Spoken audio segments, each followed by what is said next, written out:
Well, hello, everybody. It is Friday, and that's right. 2 movie reviews in a few in 1 week. We are catching up for lost time from last week. Last night, we went and saw Expendables 4.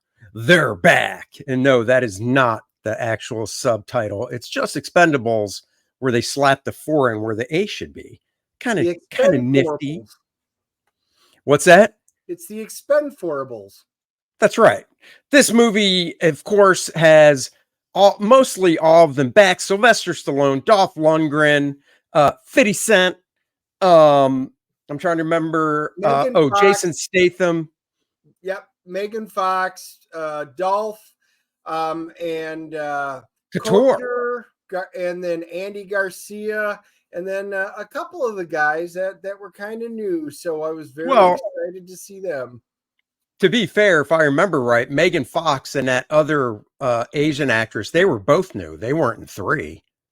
No, there were several new ones in this one. Yeah, that's the big, I guess you could say it's not a twist because you see it in the previews, but that's the big thing to this movie. Even in the previews, I wasn't fond of is adding 2 females to the expendable team, because the Expendables to me is, these basically the first movie was, let's just get a bunch of older action heroes and put them in a fun movie with explosions and guns and all that and kick-ass fighting.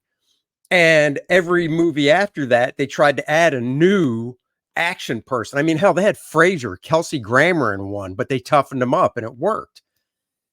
So no spoilers for those first watching. First 5 minutes, we just talk about the movie. No spoilers. We grade it. Then you'll see the movie graphic come back up. After that, it's all spoilers, baby. So let's dive into it. Yeah, Expendables 4, they're armed with every weapon they can get their hands on. This Expendables team, they're the world's last line of defense, and the team gets their call when all the other options are off the table.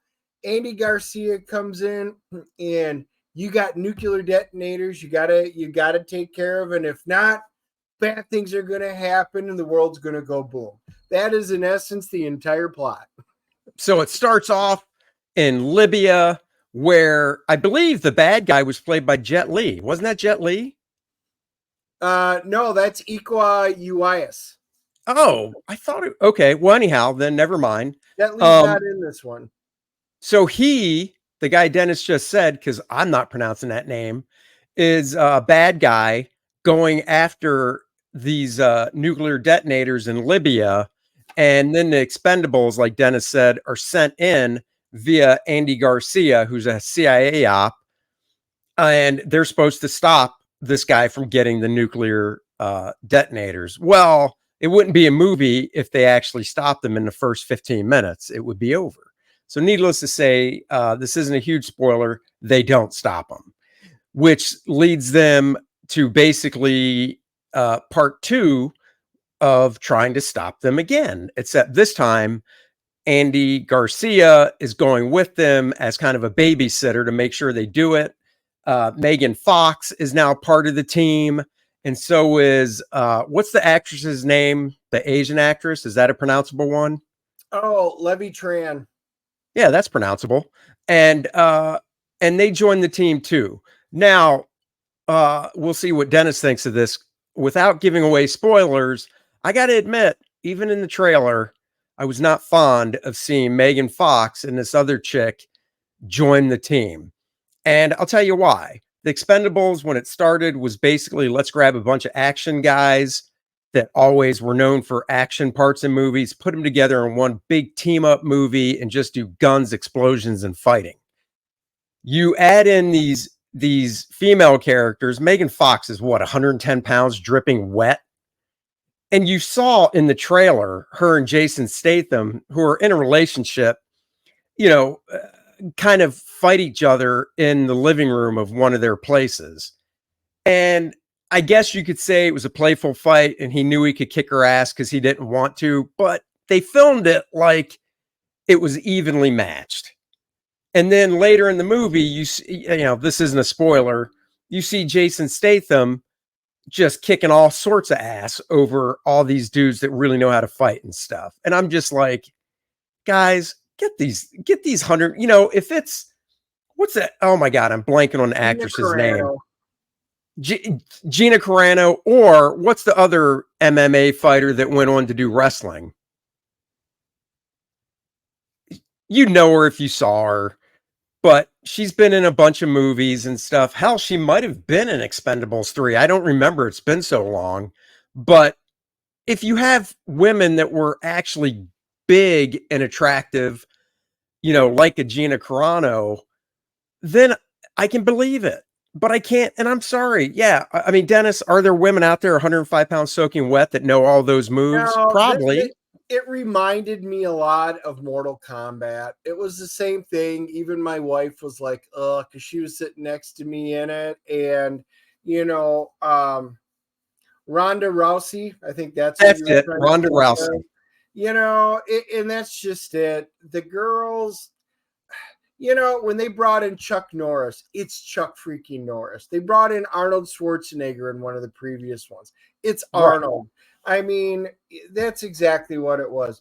Now, I wasn't against it. Got a little eye candy in there, but it did. It kind of detracted from the movie, And just and to correct myself, Ronda Rousey was in number 3, and I'm looking at basically the whole cast of number 3, and she played a character named Luna, and she was a badass. She was a fighter in it, but I can buy that from Ronda Rousey because but she's she not used this her dainty actual little. skills and stuff, and I mean they all did. Megan Fox was there to look good. She wore her black leather. She wore her white tank top. Uh, it is. Take them out of the movie, and yeah, it would still be a good movie. Yeah, that's just it. And once again, no spoiler review here. There were twists and turns in the movie.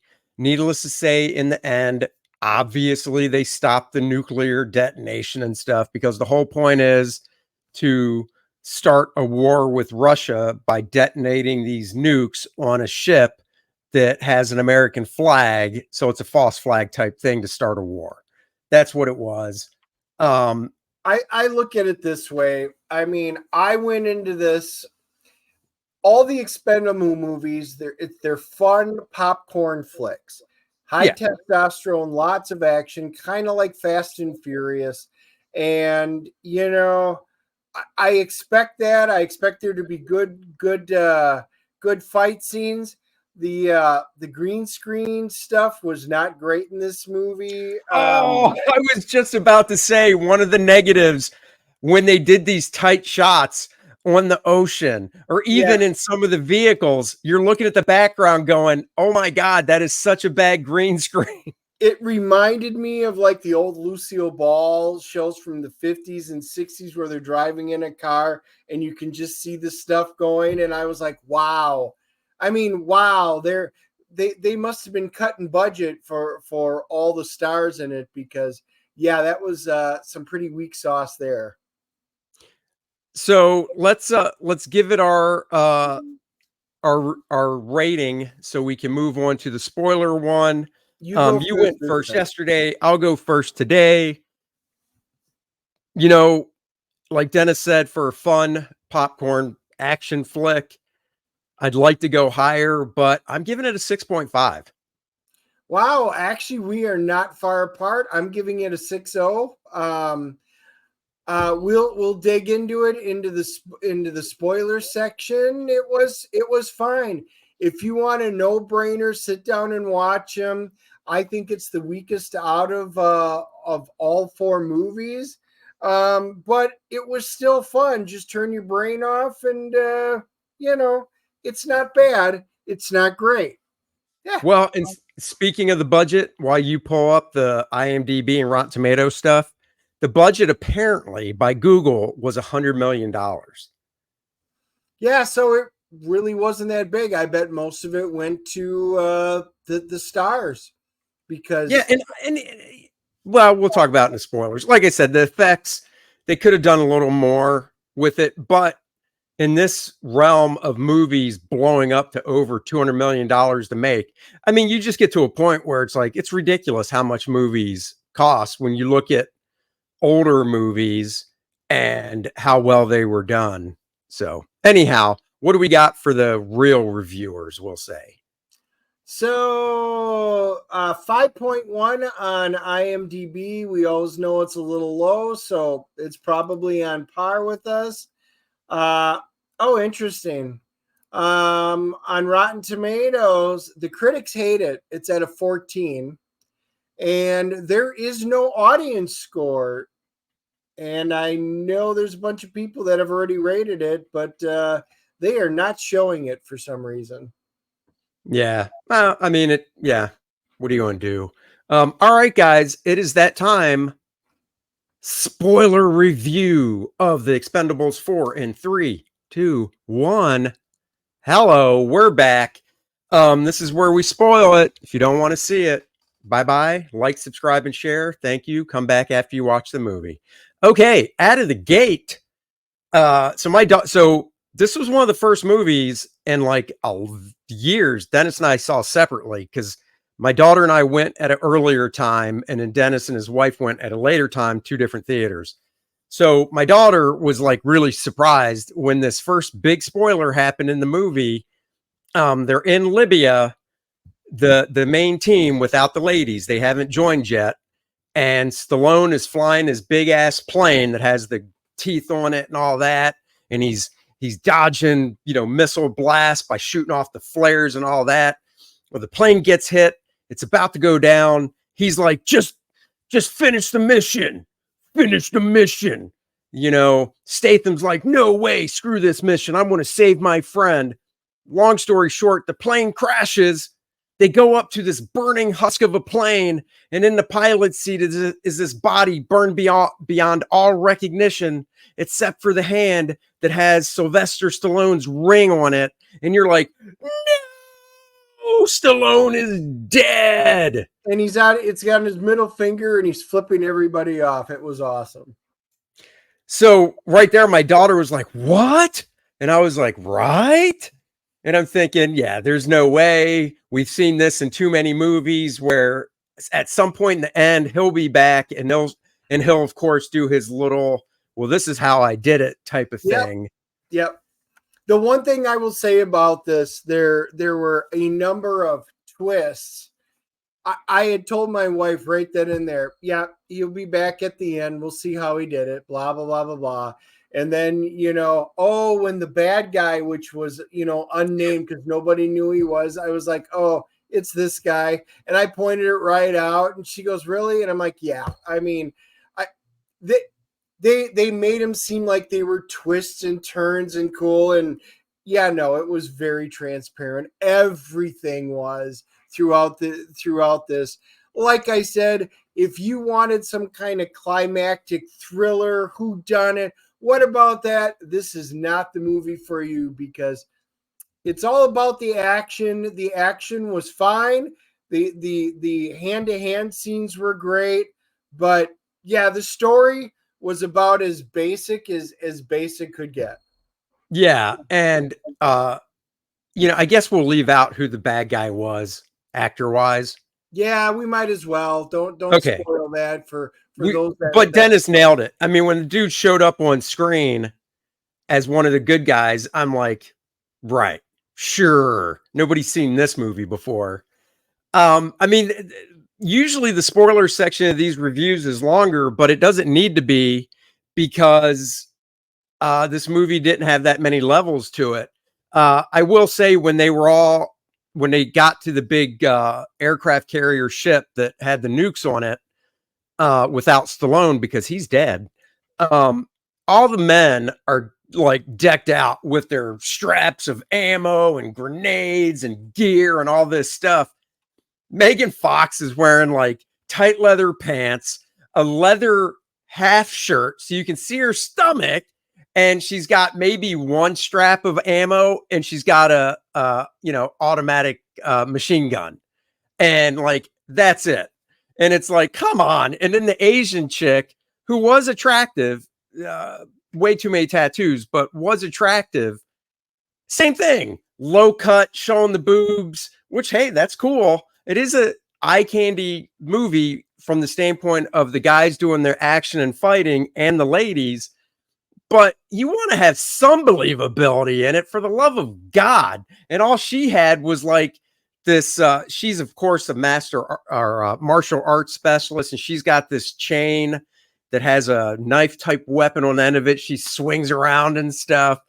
And I think she had maybe one gun. And you're just like, wow, you were totally playing to the male audience with the dudes all buffed up with the gear and the chicks like running around almost, wearing nothing. I mean, it was hilarious. Her character, she's got this chain, and she whips and it cuts people and stuff like that. And you're like, oh, okay. But there was no believability in any of the girl scenes. And that's why I hearkened it back to Mortal Kombat. It was the same thing. You got a girls that are barely over a buck wet, and they're taking on the seasoned, battle ready, armored up fighters, and in some cases, and yeah, it was just there was no believability to it. At least with the guys, there was a lot of attempt at humor in this, and there were quite a few of the jokes that landed throughout it, the beginning, the middle, and even the end. Gunnar Dolph's guy, he's got bad eyesight and he's the sniper and stuff. There were guys in our theater that were openly laughing at a bunch of the jokes. So it really did land on some of the humorous section. It was really good guy banter, busting each other balls. And, it had its moments. It did, just like all the other movies. This one just had a lot fewer of them. And, the girls just did not bring it. They were just, honestly, they were out of place. That's all it was. Because the first three movies, and yes, the previous one had Ronda Rousey in it, but she was more gunned up and not as glammed up like these two were. She was in there fighting, and right, doing what she does. We mentioned Gina Carano, even in her stuff. That's what she's known for, and they do it. Randy Couture was awesome because it's Couture. It's Randy Couture. Oh, there it is, Couture. Thank you for the correction. He came up there, Toro did, and they always mention his ear, and he's like, "Well, I thank you for bringing that up," and then he explains his wrestling injury and stuff like that, which was awesome. Multiple times in the movie, they've done it before. I was glad to see that continue. But yeah, all the way, like I said, throughout everything, this is the most unforgettable one of them. I don't want to say skip it. If you like these kind of movies, you will enjoy it. I did. I had fun with it. It's not something I'm going to run out and buy again. It's not going to be part of my collection, although I do own the first three. I don't know if I really need to buy this one, but I'm glad I watched it. It was enjoyable enough. Exactly. I totally agree. If you have a big screen TV, then the special effects will look good. If you're looking to kill time at a matinee, don't pay full price. Hit it at a matinee for the big screen. It's just, for all these movies, you have to suspend, belief or whatever. And it's easier in the first three. But this one, it was just too hard to, with, Megan Fox and this other actress running around all glammed up in it. I mean, there was one scene in the end where Megan Fox had a little bit of blood splatter on her face. And it's just like, all right, whatever. So that's that. If you want something that's great, going to have great reviews guaranteed, Kor-Drath, The Reckoning. Guys, go check this out. It's the book Dennis and I have been pouring our heart and soul in for the past year. We are so close to the finish line. I'm getting the mini prints that everybody gets, the playable character cards, 4 playable character cards, the Shattered Reach map, 7x10 mini prints are all going to be sent to the printer today. And so is the Lilith trading card. The beanies are here, as you can see, just waiting for the t-shirts to come in so we can start mailing that stuff out. The game module should be hitting the printer next week. The proofing of the actual graphic novel is being done right now by a proofreader that has better grammar skills than us. And you got to get another set of eyes on it. And other than that, we're just looking to get to that $100,000 stretch goal so we can unlock the 4-page Bud Root story. Pages 1, 2, and 3 of it are up. Once page 4 is complete, I'll put it up, and then we'll put all 4 pages up on the campaign for sale to get the original art. His cover, original art to this cover he did, sold within the first half hour when we launched it last year. I'm sure his 4 pages will go quick as well. This is what the 2-page spread looks like in progress by our buddy Dan Lawless, who is just killing it on the colors with Bud. So go check it out, share it, back it. We're over $90,000 if you take the total of the Kickstarter and add it into this campaign. So support it. The campaign's only going to be up until mid-October. Then it's down. And that'll be that. So thank you for joining us. Next Wednesday is Gary Martin. He's joining us to talk about the decade of the 60s and comic books. And we'll see how his campaign's going for his art book. Gary's a fantastic artist. Thank you for watching. Like, subscribe, and share. And we will catch you guys later. Live long and prosper.